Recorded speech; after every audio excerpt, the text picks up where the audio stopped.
Welcome back to part 2 and the final part of putting my husband's office / study together. So the first thing I had to do was clean this room because there is dust everywhere, and we made the careless mistake of not covering our floors, so you have to do twice as much work to get it clean. And so someone said definitely vacuum as much dust as you can first, and that actually worked really well. Now it's time for me to replace this light, so I did turn the power off, and I wanted to do it during the day so I could use the natural light. And I have been eyeballing this light for so long, and it came out perfectly. I'm also going to use it in my morning room, I think. Then I added the rug, the office chair, and then this desk. Almost took me out trying to get it in the room, and I figured I should have put it together in the room, but in the end it worked out. And so now it's time for me to do the picture frames. That I created these on Canva myself. So I basically took a passage out of the Bible that contains his favorite scriptures, and I did about 20 verses at the bottom, and then I bolded his favorite scripture within the text. But then I took a few words from his actual favorite scriptures, and then I made those like the big bold print that you can see more clearly. And I'm loving these picture lights. They have 3 different color temperatures, and you can adjust the brightness level. Now, after putting up the pictures and the picture frames, I was winging this right here. I was just praying that it was leveled.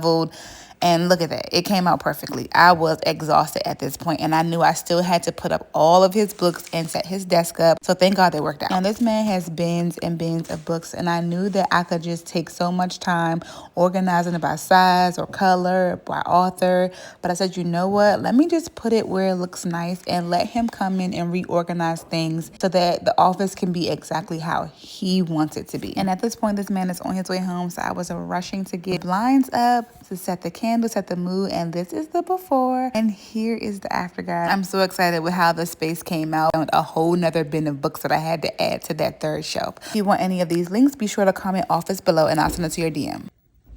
Oh, wow. Dang.